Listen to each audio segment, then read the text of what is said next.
Hello दोस्त, मैं Ashoka sir. आज आप सभी बच्चों को क्लास 12th का हिंदी साहित्य का पद भाग का ही अगला पार्ट लेकर आया हूँ। शमशेर बहादुर सिंह जी के द्वारा रचित है ये कविता पद, जिसका शीर्षक उषा है ना। तो उषा, बहुत ही कवि ने उषा काल को विचित्र रूप में जादू का बेला बताते हैं। हम लोग देखेंगे कविता पदों में। तो कविता पढ़ने से पहले कवि के बारे में जान लें, शमशेर बहादुर सिंह के बारे में जान लें, जिससे कि प्रश्न एग्जाम में आए इनसे जीवन से संबंधित, तो हम आराम से सही उत्तर दे सके, है ना। तो मेरे प्यारे बच्चे, वीडियो को लाइक करो, हाँ, अच्छे लगे तो सब्सक्राइब करेंगे, शेयर करेंगे। तो चलिए इसी शब्दों के साथ स्टार्ट करते हैं आपका चैप्टर का, आपका पाठ का। कवि जो है शमशेर बहादुर सिंह जी का जन्म, इनका जन्म जो है से 13 जनवरी 1911 में हुई। ओके, निधन 1993 में हुआ, है ना। जन्म स्थान देहरादून उत्तराखंड। माता प्रभुदेई एवं पिता तारिफ सिंह। ओके, सब चूंकि आता है एग्जाम में, इसीलिए मैं बोल रहा हूँ।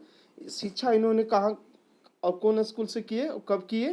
तो 1928 में हाई स्कूल में शिक्षा ग्रहण की, 1931 में इंटर, 1933 में बीए इलाहाबाद से, 1938 में एमए, है ना, पूर्वार्ध। फिर अंग्रेजी आगे पढ़ाई ना कर सके। इनका पारिवारिक जीवन देखा जाए तो 1929 में धर्म देवी से विवाह हुई, 1933 में इनकी पत्नी का मृत्यु हो गया, मात्र बहुत अल्प समय में। फिर परिवार विहीन अनिश्चित जीवन बिताए ये, परिवार से अलग होकर। इनका वृत्ति मतलब कौन कौन से कार्य किए, है ना, रचना बोले तो ये नहीं, वृत्ति मैंने कार्य होता है। रुबाब, कहानी, माया, नया साहित्य, नया पथ एवं मनोहर कहानियों के संपादन कार्य से जुड़े। उर्दू हिंदी कोश में भी संपादन किए ये। 1981-85 तक प्रेमचंद्र सृजन पीठ विक्रम विश्वविद्यालय उज्जैन के अध्यक्ष रहे, है ना। यात्रा की 1978 में सोवियत संघ रूस की यात्रा की। अब आते हैं कृतियां बोले तो रचना, ये इनके द्वारा कौन कौन से मुख्य रचनाएं हैं, कविता पद हैं कौन कौन, ये सब सारा कुछ। तो 1932-33 में इन्होंने लिखना शुरू किया था, समझे ना। लिखना कब शुरू किए थे? 1932-33 में। लगभग इसी के आसपास इनकी पत्नी का, माया धर्म देवी जी का मृत्यु भी हुई थी। दूसरा सप्तक 1951, कुछ कविताएं 1959 में प्रकाशित हुआ, कुछ और कविताएं 1961। चुका भी नहीं हूँ मैं 1975, इतने पास अपने 1980, उदिता 1980, बात बोलेगी 1981, काल तुझसे होड़ है मेरी 1982, टूटी हुई बिखरी हुई, है ना, कहीं बहुत दूर से सुन रहा हूँ सुकून की तलाश, जो गजलें थे, प्रतिनिधि कविताएं। तो ये तमाम जो है से इन्होंने कविताएं, डायरी, निबंध ये सब लिखे हैं, है ना। तो इस प्रकार जो है से 20वीं सदी के उत्तरार्ध के एक महान और प्रगतिशील कवि के रूप में व्यापक रूप से प्रतिष्ठित हुई हमारे शमशेर बहादुर सिंह। उषा कविता का कवि जो है ना, उन्होंने लगभग 30 दशक के आसपास, तीसरे दशक में लिखना शुरू किए थे 20वीं सदी के, है ना। तो अभी जो कविताएं हम लोग पढ़ेंगे वो कवि जिसका नाम है काची उषा। क्या शीर्षक का नाम क्या है? उषा है। तो ये प्रसिद्ध कविता जो है उषा, इन्होंने जो है से उषा का गतिशील चित्रण बिंबों द्वारा प्रस्तुत किए हैं। उषा क्या होता है? तो उषा एक काल है, बेला है। जैसे कहते हैं सुबह का बेला, शाम का बेला, दोपहर का बेला, संध्या का बेला, गोधूली बेला। तो ठीक उसी तरह से एक उषा क्या है? बेला होता है। ये कब का बेला होता है? तो जब सुबह होने के पहले और अंधेरा जो खत्म होने को ही रहता है ना। तो उसी काल को कहते हैं उषा काल। मतलब इस समय क्या होता है? अंधेरा खत्म, सुबह सुबह जो आती है उसके पहले के काल। इस समय क्या होता है ना कि आकाश में धीरे धीरे अंधेरापन खत्म होते जाती है और धीरे धीरे प्रकाशमय वातावरण होते चला जाता है। और इसी समय सूर्य जो है पूर्व की दिशा में आने की तैयारी भी करने लगता है। तो उसी काल को कहते हैं हम लोग उषा काल, उषा का बेला। और कवि शमशेर बहादुर सिंह ने क्या किए हैं कि उस काल को जादू के रूप में इन्होंने व्यक्त किया है, जादू का काल कहा है। और क्यों कहा है, जब हम लोग कविता पढ़ेंगे तो ही तो हमें ये जानकारी मिलेगी, है ना। कि एकदम बिल्कुल एक चित्रकार की तरह कवि ने इस बेला को, इस समय को अपने बोले तो दृश्य के मन और संवेदना पर पड़े प्रभाव को उनकी विशिष्ट रंग रेखाओं के सहारे चित्रण करते हैं। उषा में एक जादू है जिसमें विमुग्ध तल्लीन कवि दृष्टि उसके साथ साथ बढ़ती और उसके सजग इंद्रिया बोध और मानस में जब्त करती जाती। मतलब यह काल उस जादू का काल है ना। समय जैसे जैसे बढ़ता है उससे से रंग जो है से बढ़ती चला जाता है, चेंज होते चला जाता है। देखते हैं हम लोग कविता पढ़ने का काम करें तो आराम से पता चलेगा। क्या बोलते हैं, शमशेर बहादुर सिंह। ओके, तो ये उषा शीर्षक कविता में शमशेर बहादुर सिंह ने बताया बिंबों द्वारा उषा का गतिशील चित्रण प्रस्तुत किए हैं, है ना। कवि ने एक प्रभाववादी चित्रकार की भांति जो ऐसे उषा कालीन सौंदर्य का चित्रण किया है। कवि ने जिस उषा के सौंदर्य का वर्णन किया उसमें प्रातः और भोर के सौंदर्य का समन्वय है, प्रातः काल और भोर काल का, है ना। और कवि के अनुसार जो है से सूर्योदय होने के पूर्व प्रातः और भोर के समन्वित सौंदर्य में अपूर्व जादू रहता है, मोहकता रहती है। सूर्योदय होने के पूर्व जो है जो उजाला होता है, उजाला के फैलने के अनेक स्तर होते हैं जो परिवर्तित रंगों के में गतिशील होते चले जाते हैं, रंग बदलते चला जाता है। चलिए हम लोग पढ़ने का काम करें तो क्या कहते हैं, प्रातः नभ था बहुत नीला शंख जैसा, भोर का नभ राख से लिपा हुआ चौका, बहुत काली सील जरा से, लाल केसर से कि जैसे धुल गई हो, स्लेट पर या लाल खड़िया चौक मल दी हो किसी ने, नील जल में या किसी की और झिलमिल दे जैसे हिल रही हो। यहाँ पूर्ण विराम का चिन्ह आया, हम लोग समझने का काम करें, है ना। तो कवि शमशेर बहादुर सिंह कहते हैं कि प्रातः कालीन जो होते हैं वो आकाश नीले रंग के समान, नीले रंग के शंख के समान, है ना, नीला शंख जैसा, नीले शंख के समान शोभामान होती है, अत्यंत जो है से शोभनीय लगता है ना। कुछ क्षण बाद जो है नभ यानी आकाश का नीला रंग राख के रंग में परिणत हो जाता है। राख मतलब जो चूल्हा ये सब जो मिट्टी का ऐसा निपाता है ना, तो उस, है ना, राख का रंग धूसर होता है।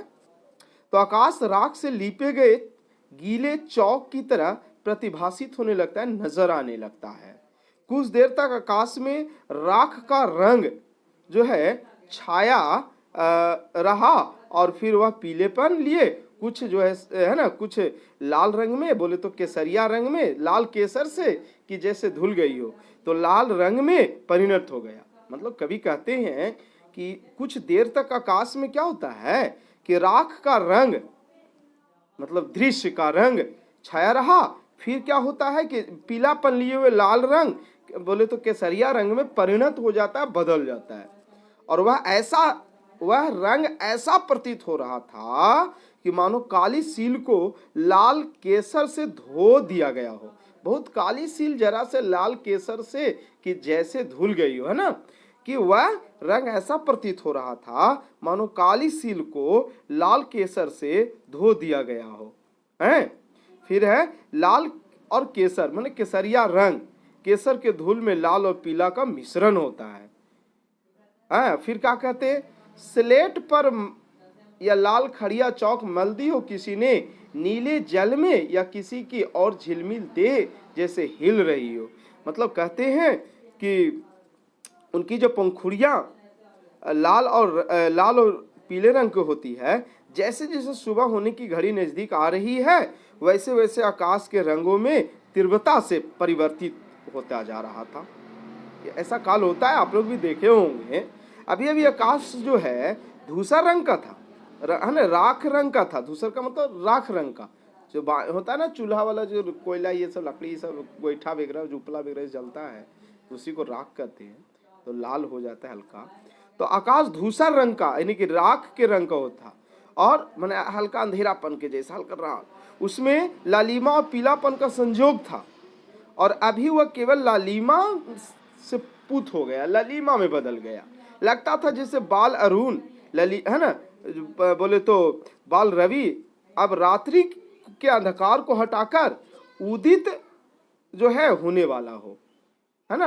आकाश में घटित इस रंग परिवर्तन के संबंध में कवि कहना चाहते हैं कि मानो किसी ने स्लेट पर लाल खड़िया के द्वारा जो है से उल्लेखित कर दिया गया हो। लाइन लाल खड़िया द्वारा स्लेट पर जो ऐसे लाइन पंक्तियां खींच दी गई हो, हैं। और क्या कहते हैं कि जादू टूटता है इस उषा का अब सूर्योदय हो रहा है। मतलब कवि कहते हैं कि जो है से स्लेट पर लाल खड़िया मल दी हो किसी ने, और सूर्य के पूर्व दिशाओं से झांकने वाली लाल किरणें को लाल खड़िया के रूप में प्रस्तुत किया यहाँ पर, है ना। लाल रंग धीरे धीरे क्या हो रहे हैं कि गहरे पीले रंग में बदलने लगा। इस रंग में परिवर्तन को देखकर कवि कल्पना करता है जैसे नीले जल में किसी की बोले तो झिलमिलाती देह, गोरी का झिलमिलाती देह जो ऐसे हिल रही हो, है ना। तो इस तरह विभिन्न रंग परिवर्तनों के बाद उषा का जादू टूटता है। मतलब एक उषा का जादू होता है। देखिए ना, पहले क्या होता है, हल्का अंधेरा रहता है, फिर जब धीरे धीरे जो है ना क्या होते हैं कि राख के जैसा लगता है पूरा दृश्य, फिर धीरे धीरे क्या होता है कि समय हल्का, है ना, तेजी से बढ़ता जाता है, फिर लगता है कि पीला रंग हो गया, केसरिया रंग हो गया, है। किसी ने पूरा दृश्य पर ही, पूरा अंतरिक्ष में ही, पूरा चारों ओर ही जो है से लाल रंग, केसरिया रंग से क्या कर दिया गया है, पेंट कर दिया गया हो। तो समय समय के अल्प एकदम क्षण क्षण जो होता है, इस समय क्या होते हैं ना कि ये दृश्य जो है चेंज होते रहता है, बदल जाता है। इसीलिए कवि ने इस काल को क्या कहा, जादू का काल कहा। उषा काल कैसा, जादू का काल होता है ना। और जब जादू जैसे ही टूटता है, समझो कि मानो कि सूर्योदय हो रहा है, उधर से सूर्य भगवान जो है पूरब की दिशा से और उग जाते हैं, जादू खत्म हो जाती है। तो इस तरह से इस कविता में शमशेर बहादुर सिंह ने बिंबों द्वारा एक चित्रकार की भांति इस दृश्य को शब्दों के द्वारा उल्लेखित करने का काम किए हैं। तो मेरे प्यारों, आप लोग जो है इस वीडियो को देखिए, समझिए, पढ़िए, और अगर किसी तरह से प्रश्न बनता है तो भी पूछिए। जैसे इसमें प्रश्न रहेगा, प्रातः काल का नभ कैसा था। नभ माने आकाश, तो प्रातः काल का नभ यानी आकाश नीले शंख के समान बहुत नीला था, है ना। उसमें नीले शंख का आकर्षण था, है ना। वह आकाश राख से लिपे हुए चौक के समान गीला और पवित्र था, है ना। थोड़ी देर के बाद आकाश का रंग नीले वर्ण के राख के में परिणत हो जाता है। मतलब इस तरह से राख से लिपा हुआ चौका के द्वारा कवि क्या कहना चाहते हैं। तो कवि जो है कौन, शमशेर बहादुर कवि जो है आकाश की उपमा चौका से दिए हैं। चौका मतलब समझते हो ना, जो चूल्हा चौका होता है। जिस तरह भोजन बनाने के पूर्व चौकों को राख से लीप पोत कर शुद्ध किया जाता है, उसी तरह मानो आकाश रूपी चौके को पीलापन लिए हुए धूसर रंग रूपी राख से लीप पोत कर सात्विक सौंदर्य से परिपूर्ण कर दिया गया हो। तो इस तरह से प्रश्न रहेंगे, आप लोग बनाने की कोशिश करिएगा। जैसे उषा का जादू कैसा था, कैसे रंग विभिन्न रंगों में परिणत हो जाता है, वही जादू है इसका, है ना। तो आप लोग बनाइएगा। फिर सूर्य उगते ही क्या होते हैं, नीले मतलब क्या होते हैं ना कि सब फिर सुबह हो जाती है, जादू खत्म हो जाता है। तो आप लोग सभी बच्चे देखेंगे वीडियो को, लाइक करेंगे, सब्सक्राइब करेंगे, शेयर करेंगे। अच्छी लगती हो तो, ना अच्छी लगती हो तो ना देखिए, है ना। हम देखने के लिए भी नहीं कह रहे हैं, कि आप देखवे करिए, मतलब अच्छा लगता हो, फायदेमंद लगता हो तब। तो चलिए भाई, मेरे प्यारे जितने भी छात्र छात्राएं हैं, आपसे विदा लेते हैं। अगले वीडियो के लिए इंतजार करिए। आपका शुक्र सर, आप सभी बच्चों को आशीर्वाद देते हैं।